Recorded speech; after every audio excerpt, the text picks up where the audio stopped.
Paano natin makilala ang tunay na iglesyang tatag ng ating Panginoong Jesucristo? Ito ba'y sa pangalan ng ating Panginoong Jesucristo? Kung maalala ninyo, may babala na ang ating Panginoong Jesucristo noon pa man. Ayon sa unang Juan, Kapitulo 2, versikulo 18, ito ang sabi mismo ng mga apostol. Munting mga anak, ito na ang huling oras. Gaya ng inyong narinig na darating na ang Antikristo. Kahit ngayon, marami ng Antikristo. Kaya nalalaman natin na ito na ang huling oras. Humihiwalay sila sa atin, subalit hindi sila kabilang sa atin. Sapagkat kung talagang kabilang sila sa atin, mananatili sana silang kasama natin. Ngunit, umalis sila upang mahayag na silang lahat ay hindi kabilang sa atin. So, napansin ninyo na may mga antikristo daw na humihiwalay sa atin upang makilala na sila'y hindi talaga kabilang sa atin. At ang layunin talaga ng mga kalaban sa pananampalataya, of course, ang demonyo mismo is to divide and then attack. Kung ikaw ay umalis sa pananampalataya sa Iglesia Katolika, wala ka ng sakramento, wala ka ng sacramentals, at mailayo talaga tayo sa tunay na iglesia. So, ngayon, sa daming mga sikta na nagsisilitawan ngayon, mga kapatid, sa ating modernong panahon, libong-libong mga sikta, mga iglesia, pati na yung mga kulto na nagsusulputan sa ating panahon. Ang tanong, paano natin malaman sa libu-libong mga sikta ngayon ang tunay na iglesyang tatag mismo ng ating Panginoon Jesucristo? Ito ba'y malaman natin sa pamamagitan ng pangalan ng ating Panginoon Jesucristo, Iglesia ni Cristo, Church of Christ, o Iglesia ng Diyos, at ano pa? Tulad sa INC 1914, Iglesia ni Cristo, natatag ni Felix Manalo dito sa Pilipinas. Meron ding Church of Christ na tinatag ni Alexander Campbell. At dami ang nagdala sa pangalan ng ating Panginoon Jesucristo. Pero, kaya diyan natin makita talaga ang wisdom ng ating Panginoong Hesus. Bakit na ang pagkilala sa tunay na iglesia ay nasa authority mismo, ipinakilala sa pamamagitan ng authority, magisterium sa simbahan. Bakit? Dahil nauna nang sinabi ng ating Panginoon Jesucristo at babala niya sa San Mateo Kapitulo 7, versikulo 15, "Mangagingat kayo sa mga bulaang propeta na magsisilapit sa inyo na may damit tupa, datapuwat, sa loob ay mga lubong maninila." So, ito'y totoo talaga, mga mahal na kapatid, sa ating panahon ngayon. Kaya daming mga nagdala sa ating sa pangalan sa ating Panginoong Hesus at nanindigan na sila mabasa sa pamamagitan ng Biblia. Pero tandaan natin na ang pagsulpot sa kanilang iglesia ay resulta sa maling interpretasyon sa Biblia. Ngunit, ang Biblia ay produkto sa tunay na iglesia. Sa Jeremias Kapitulo 31, versikulo 21, sabi niya, "Maglagay kayo ng mga tanda at mga tulos na magiging gabay sa inyong daan. Tandaan ninyong mabuti ang inyong dinaanan, dahil diyan din kayo dadaan pagbalik ninyo." So may hula na maglagay ng palatandaan sa daan na ating dadaanan. Ang tanong sa Bagong Tipan, sino po ba ang daan? Juan Kapitulo 14, versikulo 6, sumagot si Jesus, "Ako ang daan, ang katotohanan, at ang buhay. Walang makarating sa Ama kung hindi sa pamamagitan ko." Si Kristo ang daan. at si Kristo na siyang daan, siya ang ulo sa tunay na iglesia at ang iglesia na may kanyang katawan. Kolosas 1:18, si Kristo ang ulo ng iglesia na kanyang katawan.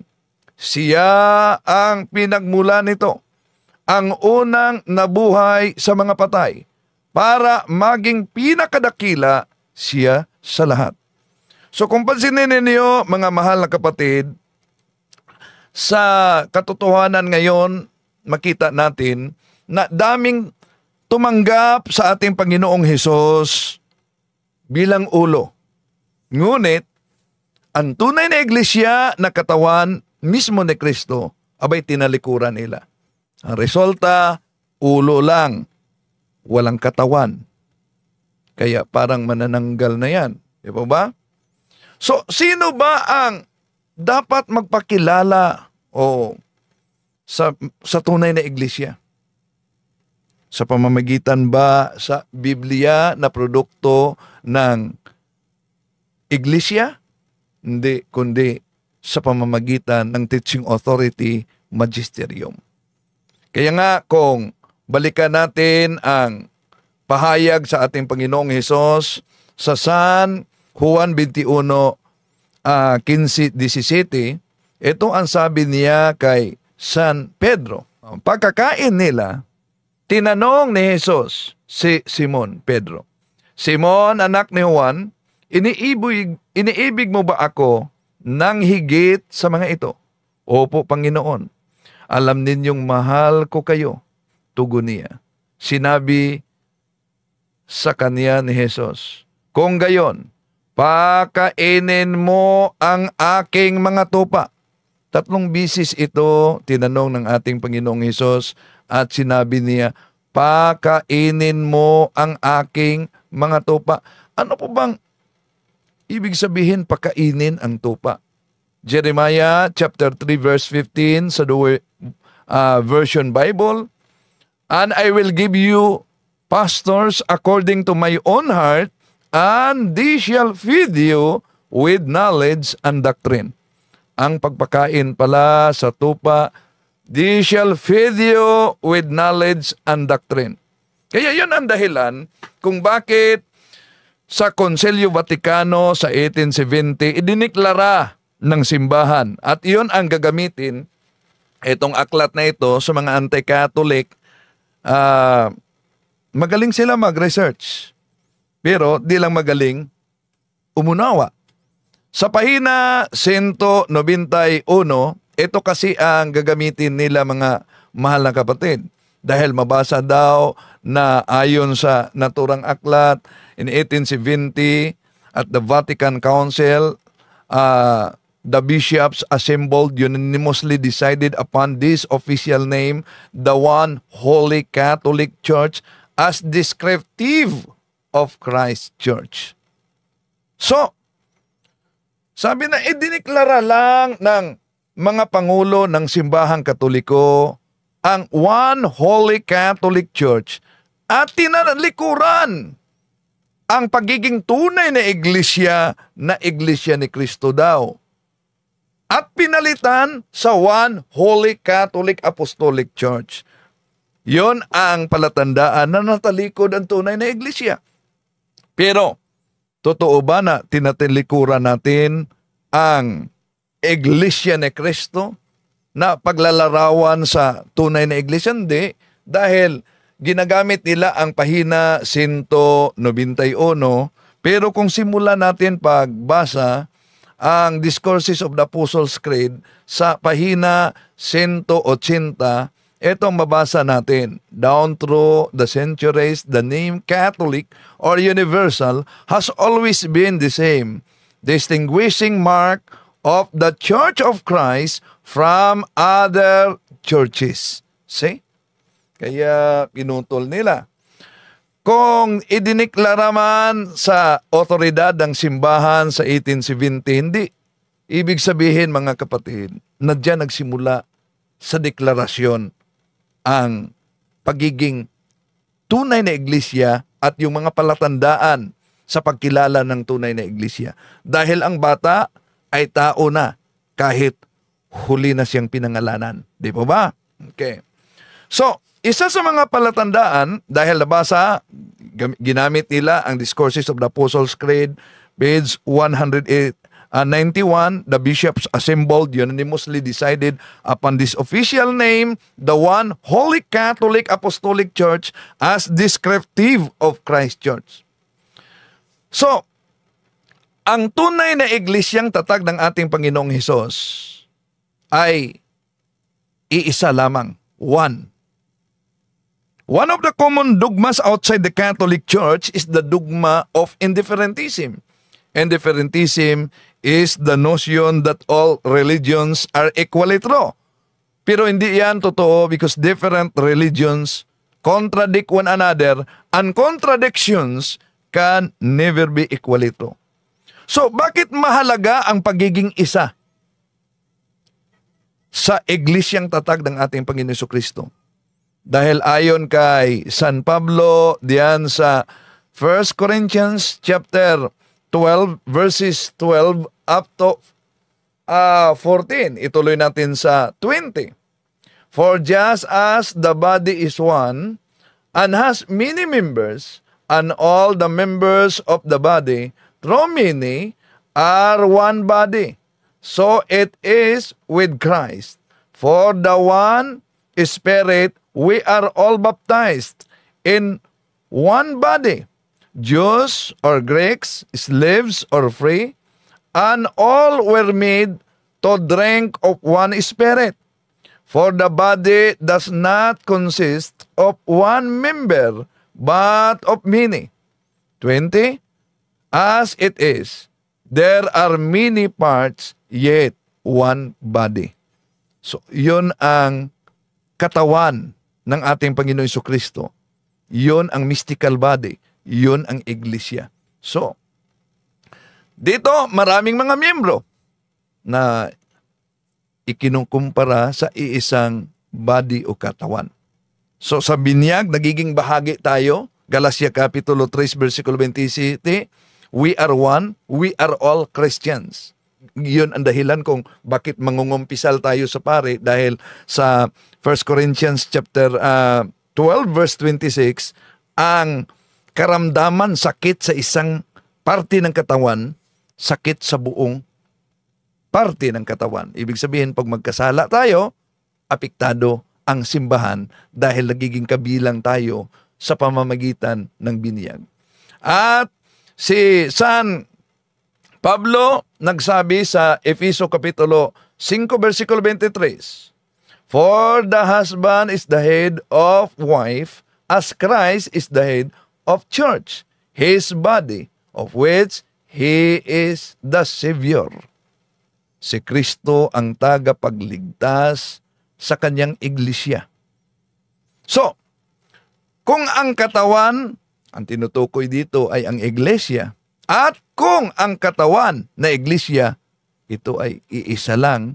So therefore, iisa lang ang dapat na iglesia na tatag ng ating Panginoong Jesucristo at hindi tatag ng ordinaryo lamang na tao. Paanong makikita itong nag-iisang tunay na iglesyang tatag ng ating Panginoong Hesus?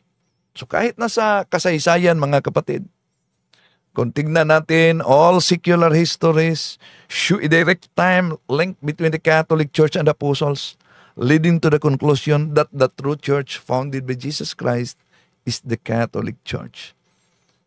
So, kung tignan din natin ang iba't ibang mga siktang tatag lamang ng tao, makikita natin ang daming mga siktang tatag ng tao, naghati-hati ito ng iba't ibang mga branches at nagtatag ng kanilang sarili.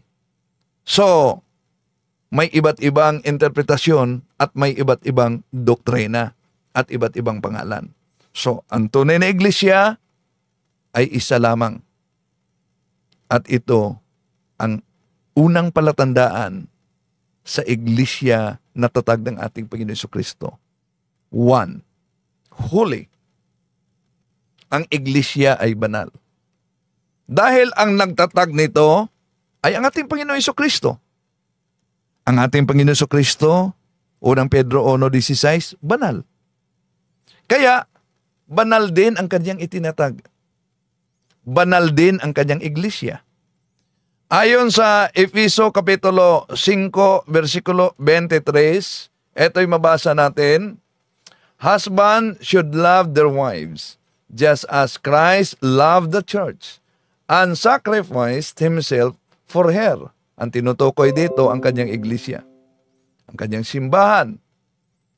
To make her, tinutukoy ang iglesia, holy, by washing her in cleansing water with a form of words, so that when he took the church to himself, she would be glorious, with no speck or twinkle or anything like that, but holy and faultless.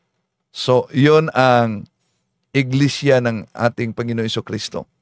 Kaya ang iglesia, ang simbahan, tinatawag na banal o holy. Sa 1 Corinthians chapter 1 verse 2, ito din ang ating mabasa.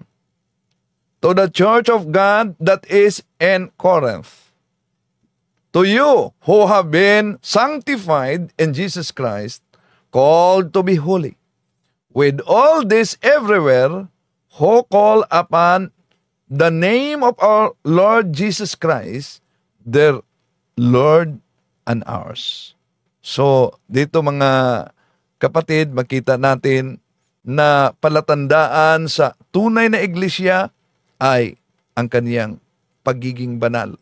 At dagdag pa ni San Pablo sa Roma Kapitulo 1, versikulo 7, to all the beloved of God in Rome, called to be holy, grace to you and peace from God, our Father, and the Lord Jesus Christ. Sa Grego, Hepistis homon katangelitay en hulotokosmo. So malinaw dito na sa Roma Kapitulo 1, versikulo 7, tinatawag na ang kanyang iglesia banal o holy. Lalo na, ang tinutukoy dito, Epistis homon katangelitay en hulotokosmo, yung iglesia sa Roma, na nasa Roma.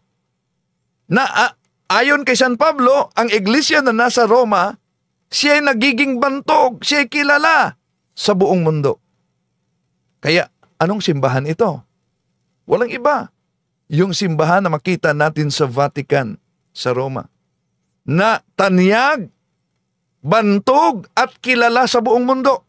Walang iba, kundi ang simbahang Katoliko.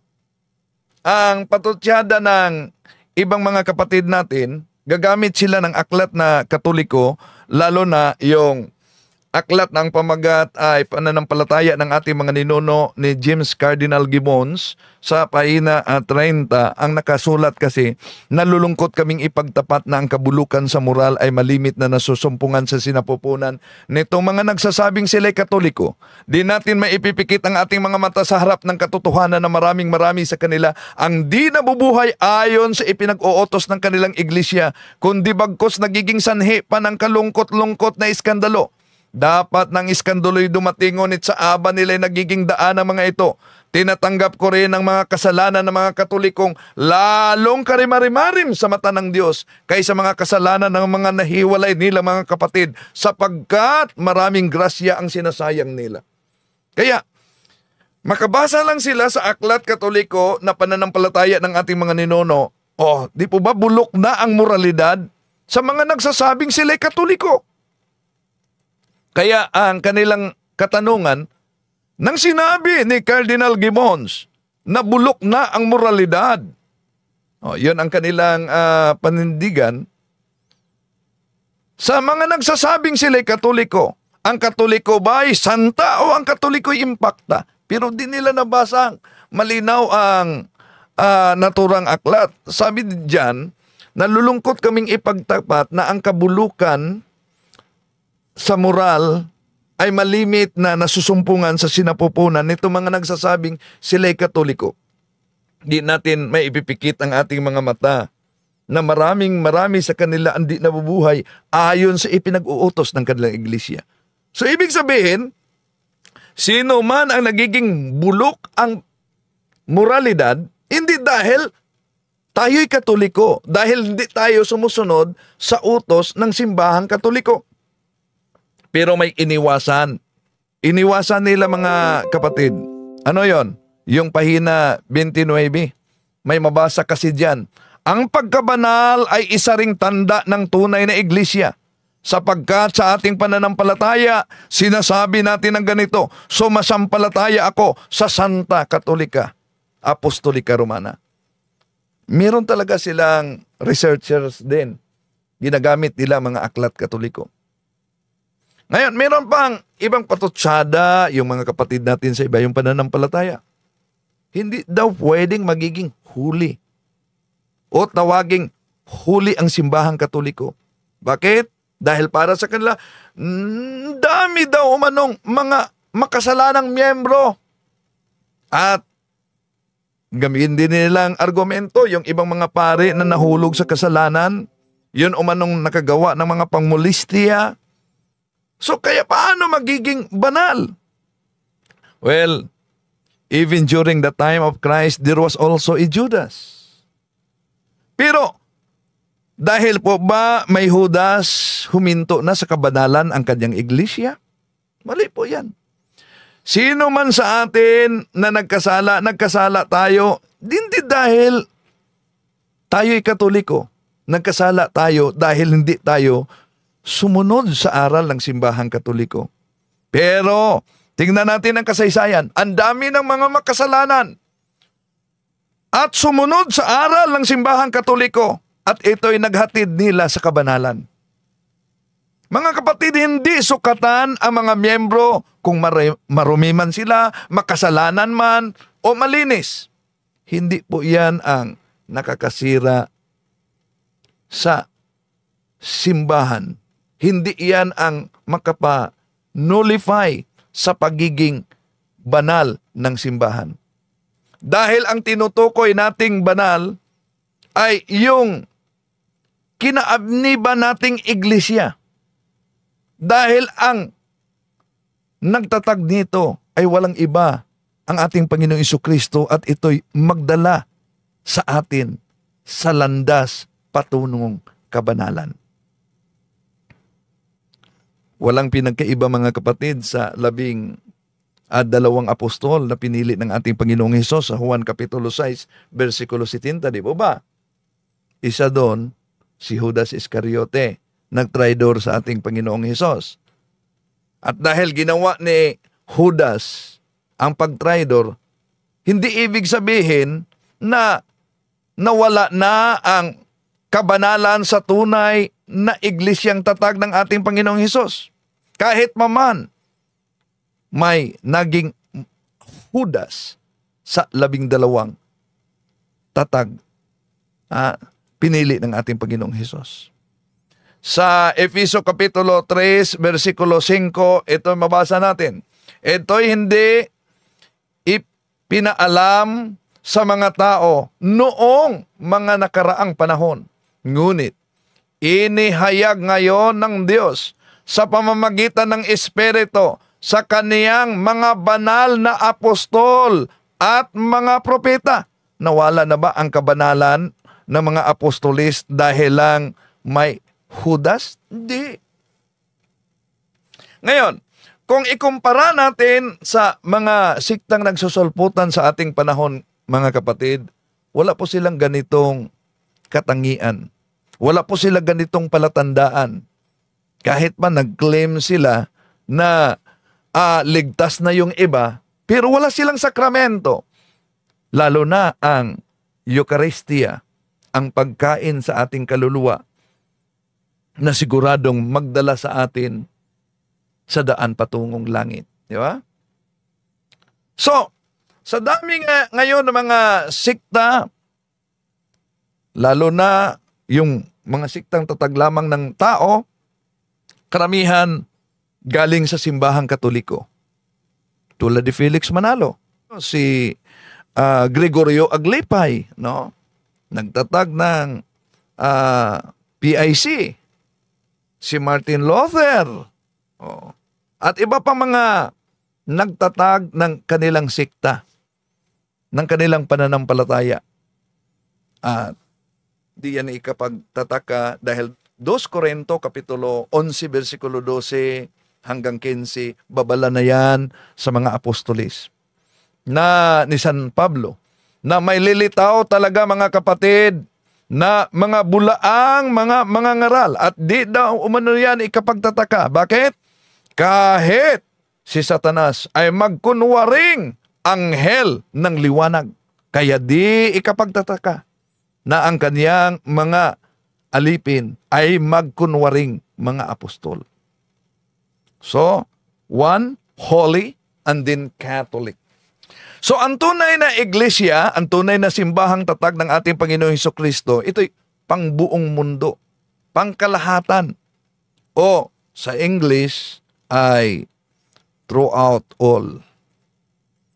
At ang argumento ng ibang mga anti-Catholic, mga kapatid, sabi nila, kung ang salitang Catholic universal, dahil nandyan sa Gloria Encyclopedia Volume 5, page 106, Catholic Church, Greek Catholicos Universal, term generally applied to the divine society founded by Jesus Christ.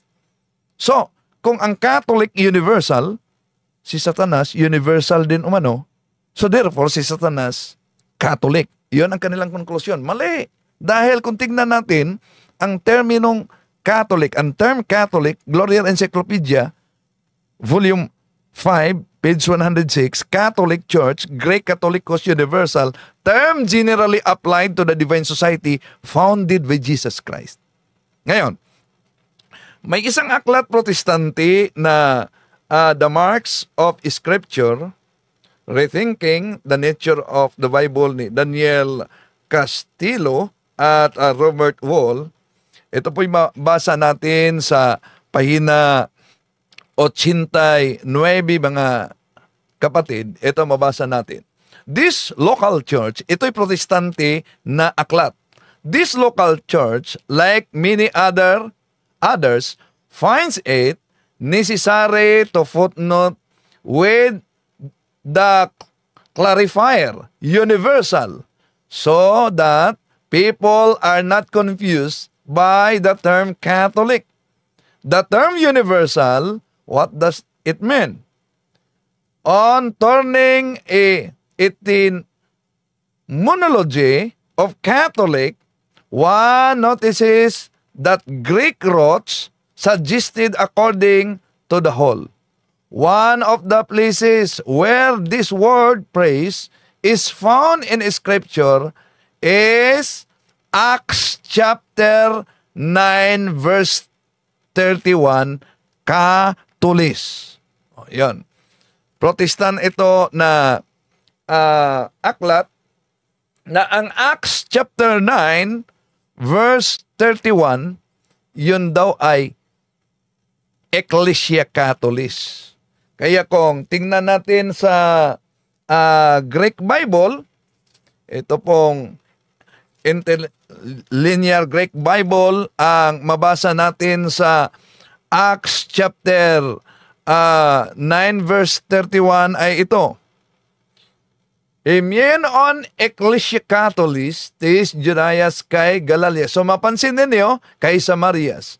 Nandyan ang Ecclesia Catholis na bilanggit sa protestanting aklat mismo. Ginamit natin ang protestanting aklat dahil sa apologetics, mga kapatid, patunayan sa pamamagitan ng mga ebidensya at mas magamit yung hindi bias, no? Tulad dito na ang Acts chapter 9 verse 31, Catholic, Catholis, no? At mabasa sa Gawa kapitulo 9 versikulo 31, Himienon Ecclesia Catholis tis Judaias kay Galalias kay Samarias. So diyan makita natin ang Ecclesia Catholis. Nasa English, kung tingnan natin ang mabasa, ito, the church throughout all Judea, Galilee, and Samaria. So, church throughout all, yon ang Ecclesia Catholis. sa original Greek Bible. Pero, dahil gusto nila letra por letra, may nabasa tayo sa Contemporary English Confraternity Bible, iyon ang sinabi nila, daya dahil may mabasa. Ang doktrina ng simbahang Katoliko, hindi tayo letra por letra dahil hindi tayo Bible alone. Pero ginamit natin ang iba't ibang salin kahit nasa salin ng Protestante, halimbawa ito, Paraphrase on the New Testament. Ginamit natin dahil ito kasing mga kapatid natin sa ibayong pananampalataya, gusto talaga sila letra por letra. At ano po ba mabasa sa John chapter 10 verse 16? Ito po. And besides the Jews, I have chosen people among the Gentiles. Them I must call and gather to me. The Jews and Gentiles shall be one holy Catholic Church under me, their only universal church and shepherd. Universal head and shepherd. So, ito, Protestant din ito. Hindi ito Catholic. Kaya, kung sabihin nila, letra por letra, daming makita natin sa online na Paraphrase Bible na mabasa ang salitang Catholic. Tulad dito, isang paraphrase na naman na Bible. John chapter 10 verse 16. Ito mabasa na. Yea, my chosen people of the Jews are now my own and noted flock. But I have other sheep also beside you. Even the Gentiles which are not of your fold, but shall have a fold of their own. Thereof shall be united into one body of the church with you. So as Jews and Gentiles shall make up one holy Catholic Church under me, their only universal head. Ginamit natin yan mga kapatid dahil may mga ngaral kasi sa ibang sikta na di nila alam na kahit pala sa Protestante na salin, may mabasa na salitang Catholic. At siguro na pansinin niyo na meron ding ibang mga pastor nagsabi, pag mabasa ang salitang Catholic sa Biblia, magpaputol ako sa liig. No, so at least na sila ngayon nagsubaybay sa atin, di na nila yan sasabihin dahil delikado, no? Magsalita sila ng patapos. Ito po, King James Version 1611. Para lang sa gusto nilang mabasa letra por letra, hindi ito Catholic. Ano po ang mabasa natin? John chapter 4 verse 1. Ito, He warneth them not to believe all teachers who boast of the Spirit, but to try them by the rules of the Catholic faith. So, Protestant ito, King James Version, ang gusto nila, letra por letra, kaya pagbigyan natin sila, letra por letra, meron palang mabasa, Catholic, lalo na sa original Greek Bible in which the New Testament was written, Acts chapter 9 verse 21, Himienon Ecclesia Catholis, tis Judaias ke Galalias ke Samarias, erenen ekinen oy kumudo mini. So, yon ang salitang Catholic Universal. Balikan natin ang Roma Kapitulo 1, versikulo 7 hanggang 8. To all the beloved of God in Rome, called to be holy, grace to you and peace from God our Father and Lord Jesus Christ. First, I give thanks to my God through Jesus Christ for all of you, because your faith is heralded throughout the world. So, klaro ang sabi ni San Pablo dyan. Roma Kapitulo 1, versikulo 7-8. Tinutukoy dyan ang Santa Iglesia, ang Iglesia sa Roma, na ang pananampalataya ay magiging bantog, magiging kilala, magiging tanyag sa buong mundo. Ang tanong, saan ito natupad? Hindi ba? Walang iba kundi sa iglesyang nasa sa Roma, kundi sa iglesyang nasa Vatican na pinagtutulong-tulungan sa ating mga mahal na kapatid sa ibayong pananampalataya. At kahit na sa mga miyembro ng Satanic Church, no? At ang ating Panginoong Hesus mismo nagsabi na ang kaniyang bahay, nakasulat na ang kaniyang bahay ay ang kaniyang templo. Bahay, tatawagin. Sa ibang salin, bahay. Dito, templo. No? Tatawagin para sa buong mundo. Ano po yung para sa buong mundo? Yun ay Catholic, universal. No? Ang aking bahay, sa ibang salin protestante, may temple, will be called a place of prayer for all nations. Ito ay future tense niyang sinasabi.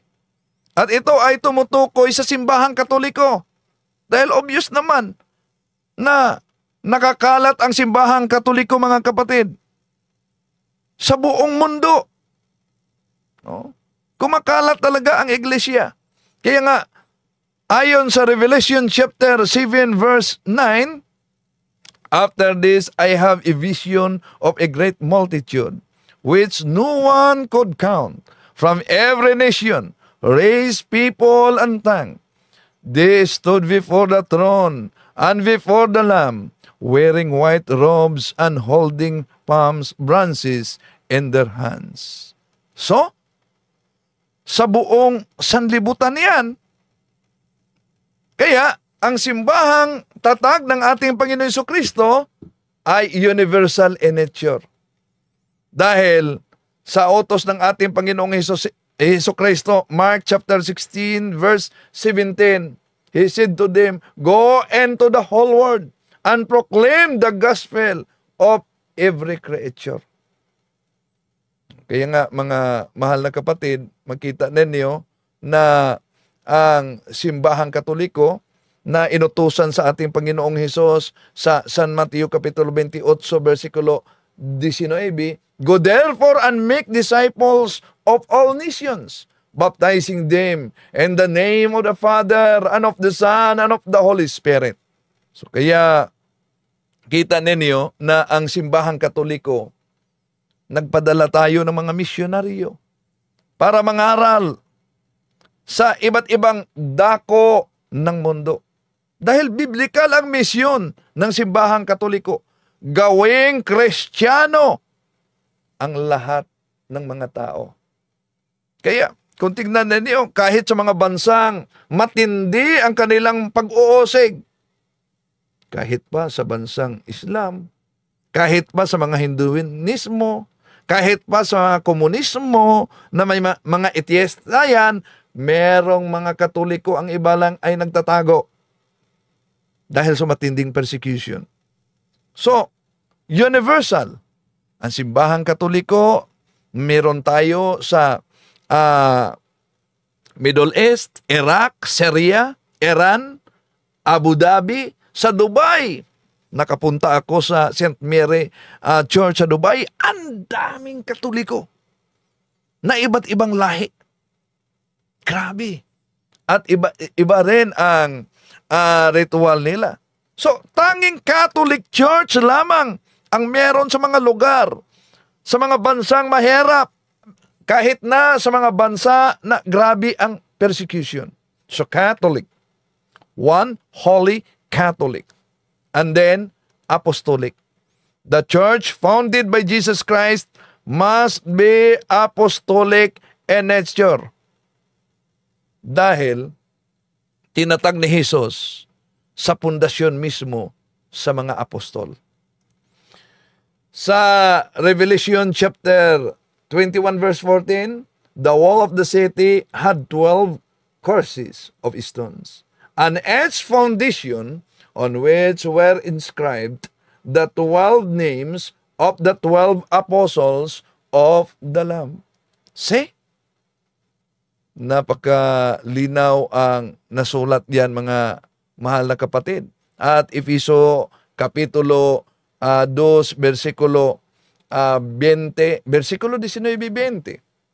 So then you are no longer strangers or sojourners, but you are fellow citizens with the holy ones and members of the household of God, built upon the foundation of the apostles and prophets, with Christ Jesus Himself as the capstone. So, na ang foundation ay mismo ang mga apostolis at ang mga propeta. Daniel 2:44, hinulaan na ang Diyos ay magtatag ng isang kaharian na di maagaw sa sino man, di magiba. Walang iba. At ito'y gigiba ng ibang mga kaharian. Ano po bang kaharian na nagiba sa pamamagitan ng simbahan? Ang kaharian ng mga komunismo, ang kaharian ng mga pagano, kahit pa na nakasulat sa Europe Before Modern Times by O'Brien, page 181, na the principal reason why the Roman state tried to crush the church was a political one. The Roman government oppressed the people and ruled by force. Such a government cannot permit an organization like the Catholic Church to exist. The Christians would not adore the state as supreme in all things, would not accept the emperor as God. So grabe ang persecution. Ngunit ang dugo ng mga martyrs ay nagiging binhi sa ating pananampalataya. Di talaga magiba. Bakit? Dahil nakatayo ang kanyang iglesia sa ibabaw ng bato. San Mateo 16:18, and I tell to you, that you are Peter. Upon this rock, I will build my church, and the gates of Hades will not overcome it. I will give you the keys of the kingdom of heaven. Whatever you bind on earth will be bound in heaven, and whatever you loose on earth will be loosed in heaven. See? Ang iba nating mga kapatid sa iba yung pananampalataya, ang batong binanggit dito sa Mateo 16:18, hindi si San Pedro. Dahil ginagamit din nila ang Greek. Kago disoy, ligo hotiso, iyoy Petros, kay ipitauti Petra. Iba ang Petra, iba ang Petros. Yan ang kanilang argumento. Ginagamit din nila mga kapatid ang Latin. Et igudiko kiato is Petros, et soperam Petra. So iba ang Petra, iba ang Petros. Kaya yung batong tinutukoy dito ay hindi si San Pedro, kundi tumutukoy sa ating Panginoon Jesucristo. Pero tandaan natin na ang language ng ating Panginoong Hesus hindi Greek, kundi Aramaic. Ibig sabihin, bago isinulat ito sa Greek at bago ito isinalin sa Latin, Aramaic ang language niya. Nang sinabi niya kay San Pedro, na amar nalak dato kepa, we alhadi kepa ebniliti. So, kepa, bato, tumutuko yan kay San Pedro. So, yun po mga kapatid, na must be apostolic in nature ang tatag ng ating Panginoong Hesukristo. Kaya makita natin na tanging ang Iglesia Katolika lamang ang may legit na apostolic origin.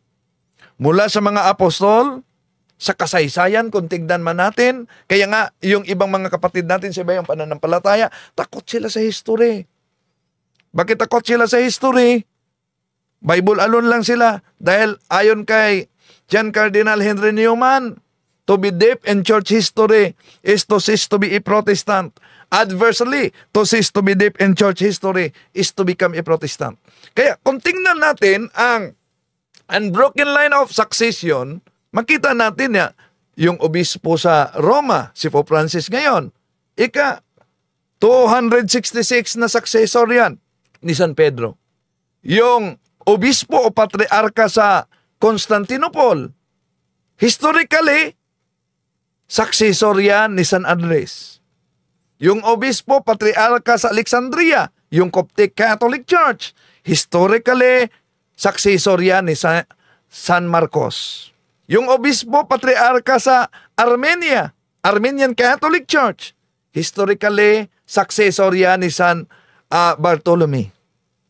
Yung obispo, patriarka sa Iraq, yung Chaldean Catholic Church, historically, successor yan ni Apostol Santo Tomas at ni San Mateo. Yung obispo, patriarka sa Jerusalem, historically, successor yan ni Santiago, Apostol Santiago. Yung obispo, patriarka sa Damascus, yun ang tinatawag na Syriac Catholic Church. Historically, successor at apostol yan ni Santo Tomas. Oh. So, merong tinatawag na unbroken light. Lahat na mga churches na ito, mga kapatid, nag-iisang banal na simbahang apostolika katolika romana na may komunyon connected sa obispo sa Roma bilang kanilang leader. Yun ang Papa. Na ang salitang Papa galing sa Mateo 16:18, Pietri Apostoli Potestatem Accipiens. Si Pedro, apostol, tumanggap ng authority. Pwera lang sa Orthodox Church. Kahit na meron silang apostolic, kaso sila'y humihiwalay, umaalis sila sa leadership ng Roma, sa Santo Papa, 1,000 years ago na. Dahil sa mga iba't ibang mga issue. Filioque, doctrinal issue, at political issue, at iba pang di na kapagsunduan, mga kapatid. At bakit tinatawag din itong Roman Church? Kaya nga ang sabi nila, bakit Roman? Kung dun sa Jerusalem. Una, may hula diyan sa Isaias Kapitulo 20, 23. 22, 23. Na sabi ni Propeta Isaias, itatayo ko siyang parang haligi ng tolda. Itatayo ko ng matibay, isang matatag na lugar, at siyang magiging marangal na trono ng sambayanan ng kaniyang ama. So, may matatag na trono o mano sa hula. At malinaw na si San Pedro ang ginawang keyholder ng ating Panginoon Jesucristo sa Iglesia. At diyan ang kinuha ang salitang Pope, Pietri Apostoli Potestatem Accipiens. No? At siya ang sinabihan sa ating Panginoon, San Juan Kapitulo 21, 15-17, feed my sheep. Jeremiah chapter 3 verse 15, I will give you a pastor with all my heart, and they will feed you with knowledge and doctrine. So, yon ang ating Apostol Pedro. So, ang iglesia na itinatag ng ating Panginoon, ang bahay na ito, tinawag o mano, kung tignan natin sa hula, unang mga hari, Kapitulo 8, versikulo 43. Pakinggan ninyo siya, buhat sa langit, na inyong tahanan, at ipinakaloob ang kaniyang hinihiling. Sa gayon, makakilala ng lahat ng tao, buong mundo, ang inyong pangalan, at sila'y sasamba sa inyo. Tulad ng Israel, malalaman nilang dito sa templong ito na aking itinayo, ang inyong pangalan ay dapat sambahin. So, may hula doon sa unang hari, Kapitulo 8, versikulo 43. At tandaan natin, Diyos gumagamit ng dakilang bansa upang maihayag ang kanyang kapangyarihan. Sabi niya sa taga-Ehipto noon, di po ba? Sa Exodo Kapitulo 9, versikulo 13 hanggang 16. Tumayo ka sa harap ni Parao at sabihin mo sa kanya, pinatayo kita upang maipakilala ko sa inyo ang aking kapangyarihan. So, gumagamit siya ng dakilang bansa upang ipakilala ang kaniyang kapangyarihan. At kung tingnan natin ang sabi ni San Pablo Roma 9:17, itinaas kita upang aking maipahayag sa pamamagitan mo ang aking kapangyarihan at upang ang aking pangalay matanyag sa buong lupa. Sino tinutukoy diyang itinaas kita? Roma Kapitulo 9:17.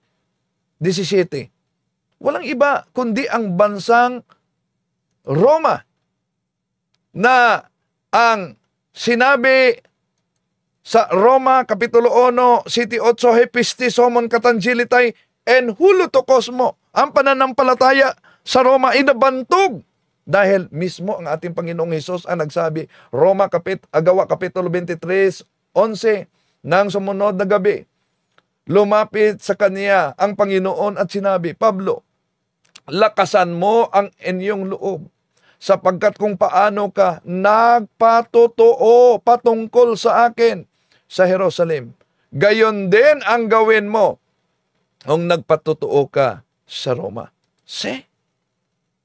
Mismo ang ating Panginoong Hesus ang nagsabi. At ano ang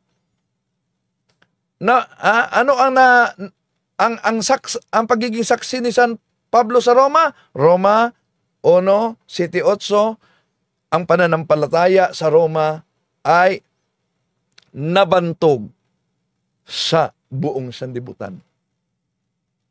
Kaya kung sino mang sikta, example, Iglesia ni Kristong Tatag ni Felix Manalo, Iglesia ng Diyos, Haligi at Suhay ng Katotohanan, members of Church of God International na alias ang dating Daan ni Soriano, at iba pa mga iglesia ngayon, wala silang tinatawag na unbroken line of succession, maliban lang sa simbahang Katoliko, natatag ng ating Panginoon Jesucristo.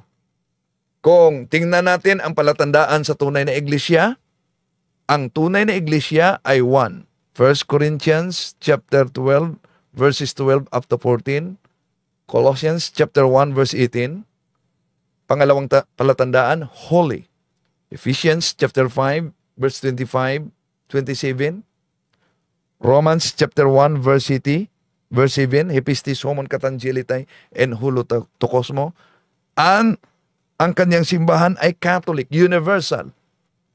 Acts chapter 9 verse 31, himyan on Ecclesia Catholis, tis Judaias kay Galalias kay Samarias erinin ikinin oy kumudumine. Ecclesia Catholis. Then Apostolic, unbroken line of succession nagmula sa mga apostolis. Episo Kapitulo 2, versikulo 19 hanggang 20. Then, Romans. Dahil ang iglesia galing sa Jerusalem, Gawa Kapitulo 23:11, sabi ng ating Panginoon Jesucristo, dalhin ni San Pablo sa Roma. Magpatotoo siya sa Roma. At sa Roma, Kapitulo 1, City 8, ang pananampalataya sa Roma ay nabantog sa buong mundo. Walang iba kundi ang One Holy Catholic Apostolic Roman Church, mga kapatid, na idineklara sa Konselyo Vaticano ng Simbahan 1870, the bishops assembled unanimously decided upon this official name, the One Holy Catholic Apostolic Church. Bahagi yan sa turo ng ating Panginoon Hesus sa Biblia. Feed my sheep, Jeremiah chapter 3 verse 15, I will give you a pastor and he will feed you with knowledge and doctrine. To make his message known is our responsibility. So here we are to pledge our lives to the Lord of eternity.